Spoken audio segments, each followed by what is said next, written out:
Welcome back, adventurers, to Let's Play the Shivah.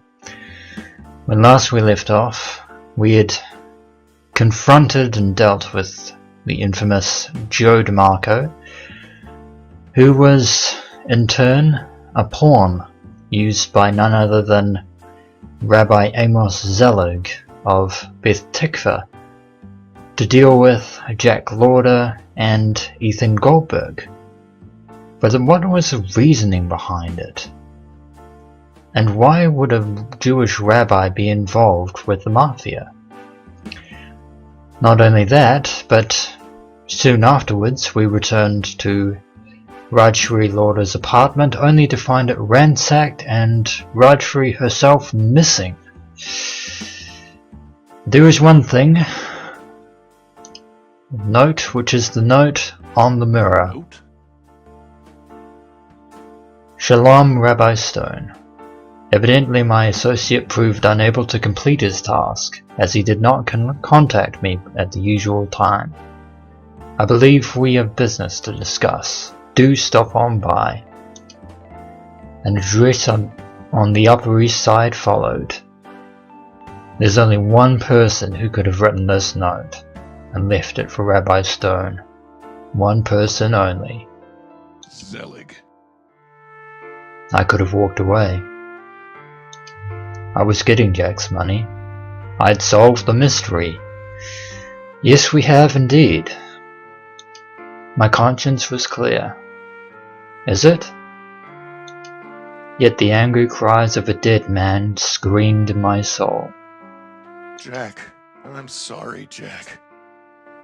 As a man, I wished you all the happiness in the world. But as a rabbi, as a religious leader out of duty, I could not accept it. Can you understand? Jack! Jack! Forgive me, Jack. I'm sorry I cast you out. I'm sorry my actions sent you down this path. Get a hold of yourself, Stone. This isn't your doing. All men have reasons for what they do, for doing what they do. Some reasons are good, while some others are definitely evil. But most lie somewhere in between. For once my reasons were crystal clear.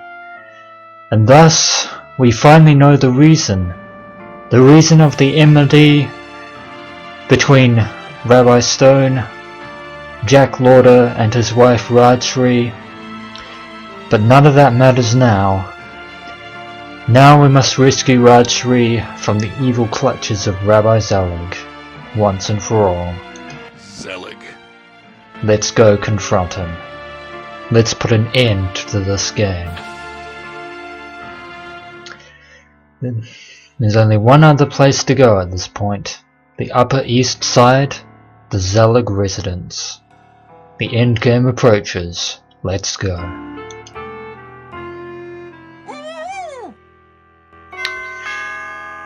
Enter. Rabbi Stone, how good of you to come. You didn't leave me much choice, Rabbi Zelig. That's not entirely fair. You could have walked away. I made a commitment. And you're so good at those, aren't you? Tell me what you want. I only want this, Stone. You're going to walk over to the balcony. Take a nice long look at the view. Enjoy it. It costs a bundle.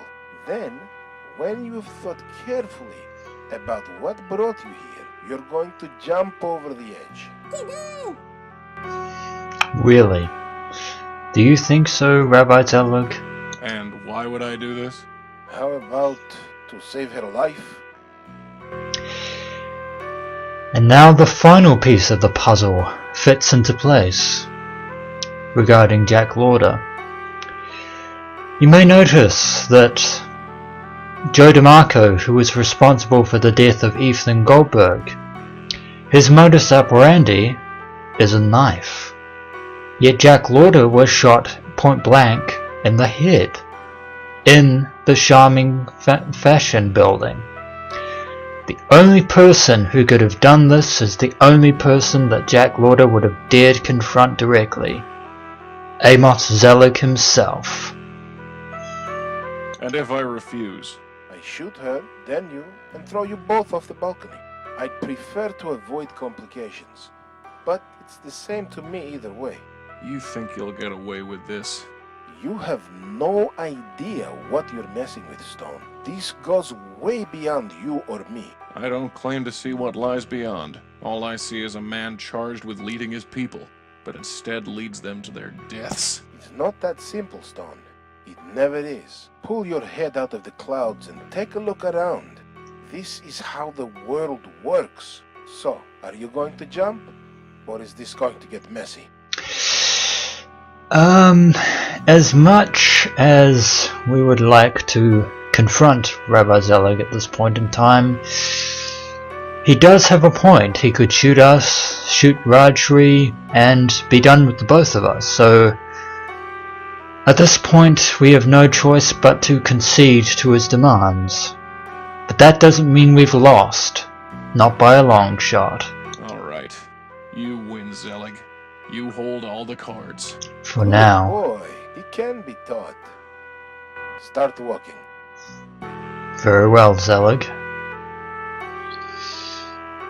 Now, open the door, Stone. Wait, there's one more thing. He moved the gun off me and pointed it straight at Rajshree Lauder. Zelig, you are a heartless, cruel man. Stop! Zelig! Look who it is! It's You! Joe DeMarco. You son of a... DeMarco, you idiot! It's not enough you bungle your assignment. You show up here? Did anyone follow you? I want my money! You want what you deserve? Fine. And DeMarco is now Are you dead. going to say he didn't deserve it? I took a quick glance at Rajshree. I couldn't help but think that a close call had been made. Yeah, there was a reason why I spared Mercy at the train station. If I hadn't, Rajshree would now be the one lying on the floor as a bleeding corpse. He certainly served his purpose. Indeed. He didn't actually deserve to die, All but... this bloodshed sickens me. And now we're on the balcony. Just Rabbi Stone, Rabbi Zelig, and a gun. Can it, Stone? You're on the edge. Now die with dignity and jump. Well, we got him to move closer. Perhaps we can try going after his gun. The bullet caught me in the left arm. The pain flared like a supernova. Your bravado is irritating. Now, jump! Let's try a second time. Go for his gun. My right shoulder exploded into a fiery furnace of pain. Black dots dotted in front of my vision as I struggled to keep focused. Well, at least he didn't shoot us in the chest or the head, so we're still alive, but if we don't do something soon, we're probably going to bleed out. Your capacity for pain is indeed impressive. I'm almost tempted to watch you bleed where you stand, but time is short. Now jump or die. Well, we've stalled him, we've tried going for his gun twice. There's nothing for it but to climb over the edge. Well, what are you waiting for?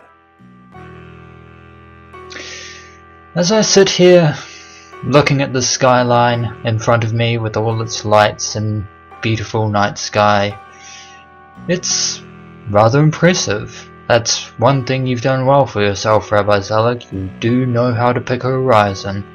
Just admiring the view? Indeed. Yes, it is nice, isn't it? Now that he's looking at the balcony instead of us, let's try and grab his gun. Weak from blood loss, I couldn't keep my hold on the gun. It slid out of my fingers like melting butter. You momser! You are a nothing! What's this? You think you can knock me out like some common street punk? He was old and certainly not as strong as me. But those 2 bullets had taken their toll, indeed. I am Amos Zelig. I've spearheaded the strongest Jewish synagogue in Manhattan for over 30 years. Who are you, little rabbi? And now, the final part of the game, which is essentially similar to the insults from the Monkey Island series for those of you who played those games. Remember what I said when we fought Joe DeMarco about the power of a rabbi stemming from asking the right questions? That's basically what this fight is. We have to ask the right question, but if he responds with a question, it could go very badly. Who do you think I am? Those tricks won't work with me, Stone. I've been playing that game since you were knee-high to my tuchus.